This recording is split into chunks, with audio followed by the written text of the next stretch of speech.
സഖാവ് പിണറായി വിജയൻ്റെ വാടക കെട്ടിടത്തിലും തിരുവനന്തപുരത്ത് സ്വന്തം വീട് പിണറായിയിൽ, അതുപോലെ തന്നെ റിയാസിൻ്റെ ഉപ്പയും ഉമ്മയും താമസിക്കുന്ന വീടുൾപ്പെടെ റെയ്ഡ് നടന്നു എന്ന വാർത്തയാണ് രാവിലെ മുതൽ വന്നത്. തികച്ചും രാഷ്ട്രീയ പകപോക്കൽ നിലപാടിൻ്റെ ഭാഗമായിട്ടാണ് ഇത്തരമൊരു കാര്യം ഇപ്പോഴ് ഉണ്ടായത് എന്ന കാര്യത്തിൽ യാതൊരു സംശയവും ഇല്ല.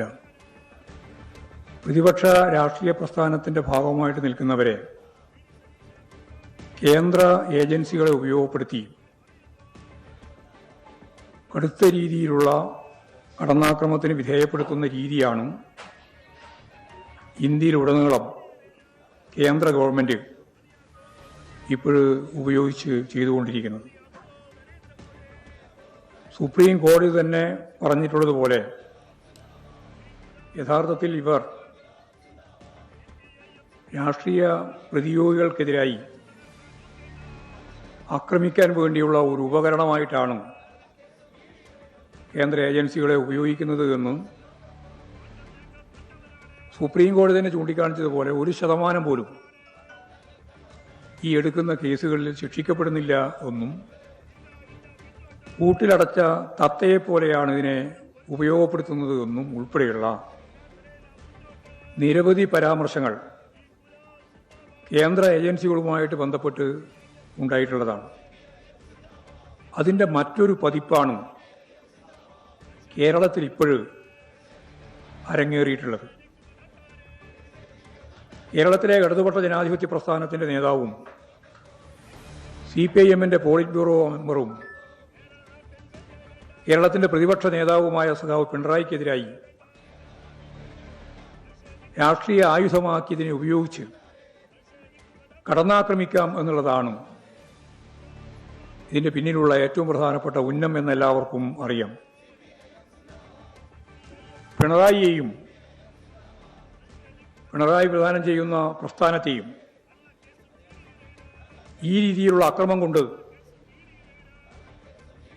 ദുർബലപ്പെടുത്താം എന്നാണ് ധരിക്കുന്നതെങ്കിൽ അങ്ങനെ ദുർബലപ്പെടുന്ന ഒരാളല്ല പിണറായി എന്നും അങ്ങനെ ദുർബലപ്പെട്ടു പോകുന്ന പ്രസ്ഥാനമല്ല CPIM എന്നും വ്യക്തമാക്കാൻ ഞാൻ ആഗ്രഹിക്കുകയാണ്. ഇപ്പോൾ കേന്ദ്ര ഗവൺമെൻറ് BJP ഗവൺമെൻറ് ഇന്ത്യയിലെ പ്രതിപക്ഷ നേതാക്കൾക്കെതിരായിട്ട് നടത്തിക്കൊണ്ടിരിക്കുന്ന ഇത്തരത്തിലുള്ള കടന്നാക്രമങ്ങളെ പരോക്ഷമായും പ്രത്യക്ഷമായും കേരളത്തിലെ കോൺഗ്രസ് നേതൃത്വം പരസ്യമായിട്ട് തന്നെ പ്രതിപക്ഷ നേതാവ്, ഇന്ത്യയിലെ പാർലമെന്റിലെ പ്രതിപക്ഷ നേതാവ് എന്തുകൊണ്ട് ED പിണറായി വിജയനെ അറസ്റ്റ് ചെയ്യുന്നില്ല എന്ന ചോദ്യം ഇവിടെ ഉന്നയിച്ചതാണ്. കേരളത്തിൽ വന്നിട്ട് പരസ്യമായിട്ട് പറഞ്ഞ കാര്യമാണ്. കേരളത്തിൻ്റെ മുഖ്യമന്ത്രിയായിട്ട് അധികാരമേറ്റതിന് ശേഷമുള്ള പ്രധാനമന്ത്രിയെ കാണുന്നതിന് വേണ്ടി ഇന്നലെയാണ് VD സതീശൻ മുഖ്യമന്ത്രി അവിടെ എത്തിയത്. യഥാർത്ഥത്തിൽ BJPയും UDF-ഉം ഒരേപോലെ ആവശ്യപ്പെട്ട പ്രധാനപ്പെട്ട കാര്യം പിണറായിയെ അറസ്റ്റ് ചെയ്യണം എന്നുള്ളതായിരുന്നു. കോൺഗ്രസിൻ്റെ അഖിലേന്ത്യാ നേതൃത്വം തന്നെ ഞാൻ നേരത്തെ പറഞ്ഞതുപോലെ രാഹുൽ ഗാന്ധി തന്നെ ഇവിടെ വന്നിട്ട് ഈ കാര്യം പറയുകയും ചെയ്തിട്ടുള്ളതാണ്. നമുക്കറിയാം, ഇതിനു മുമ്പ് ഡൽഹി മുഖ്യമന്ത്രിയായിരുന്ന കെജ്രിവാളിനെ ജയിലിലടക്കാൻ കോൺഗ്രസ് നൽകിയ പെറ്റീഷൻ അടിസ്ഥാനപ്പെടുത്തിയിട്ടാണ്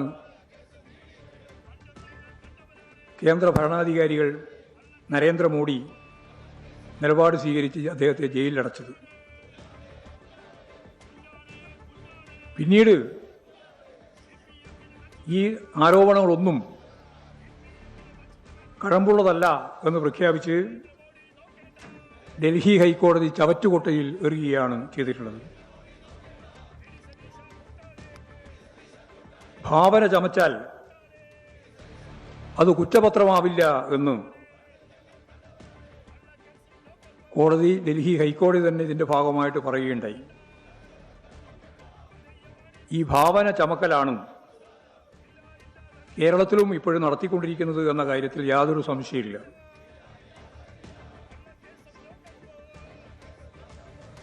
സീമാറലുമായി ബന്ധപ്പെട്ട കേസ് വീണ വിജയൻ്റെ എക്സലോജിക് സ്ഥാപനവുമായിട്ടുണ്ടാക്കിയിട്ടുള്ള ഒരു കരാർ, അതുവഴി ബാങ്ക് വഴി 1.72 ലക്ഷം കോടി, 1,72,00,000 എല്ലാ നിയമപരമായ വഴികളും സ്വീകരിച്ച് എല്ലാ നികുതികളും ഒടുക്കിയും കൈപ്പറ്റിയിട്ടുണ്ട് എന്നുള്ളതായിരുന്നു ആ കേസിൻ്റെ അടിസ്ഥാനം. ഇന്ന് കേരള നിയമസഭയിലെ 2 മന്ത്രിമാർ ഇതിൻ്റെ തന്നെ ഭാഗമായിട്ട് പേരുള്ളവരാണ് എന്നും ആ പേരുള്ളവർ തന്നെ അത് സമ്മതിക്കുകയും ചെയ്തിട്ടുള്ളത് നമുക്കെല്ലാവർക്കും അറിയുന്നതാണ്. പക്ഷേ അതിൻ്റെ ഭാഗമായിട്ടുള്ള കേസ് ഇല്ല. ഇവിടെ വിജിലൻസ് കോടതി, ഹൈക്കോടതി, ഡൽഹി ഹൈക്കോടതി ഉൾപ്പെടെയുള്ള എല്ലാ മേഖലയിലും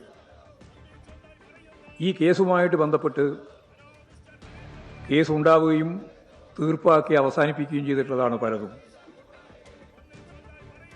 മാത്യു കുഴനാടനെ പറ്റി ഈ കേസുമായിട്ട് ബന്ധപ്പെട്ട് കേരള ഹൈക്കോടതി തന്നെ പരാമർശം നടത്തിയത് നമ്മുടെ എല്ലാം ശ്രദ്ധയിൽ ഉള്ളതാണ്.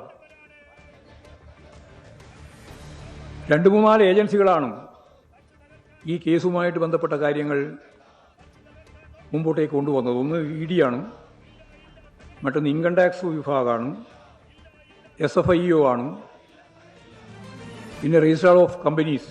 ഇവരെല്ലാം അന്വേഷിച്ചിട്ടുള്ളതാണ്. എല്ലാ അന്വേഷണത്തിലും പൂർണ്ണമായി സഹകരിക്കുന്ന നിലപാടാണ് വീണ വിജയൻ സ്വീകരിച്ചിട്ടുള്ളത്. അങ്ങനെ എല്ലാ അർത്ഥത്തിലും ഇത്തരത്തിലുള്ള വന്ന ഓരോന്നിനോടും സഹകരിച്ച് മുമ്പോട്ടേക്ക് പോകുന്ന സന്ദർഭത്തിൽ തന്നെയാണ് ഇപ്പോഴും ഈ രീതിയിലുള്ള ഒരു കടന്നാക്രമം അവർ പ്ലാൻ ചെയ്തത്. ഹൈക്കോടതി തന്നെ നേരത്തെ പറഞ്ഞിരുന്ന ഒരു കാര്യം, വീണ വിജയന് സംസ്ഥാന ഗവൺമെൻറ്റോ പിണറായി വിജയൻ തന്നെയോ ഒരു സഹായവും ചെയ്തിട്ടില്ല എന്ന കാര്യം ചൂണ്ടിക്കാണിച്ചിട്ടുണ്ട്.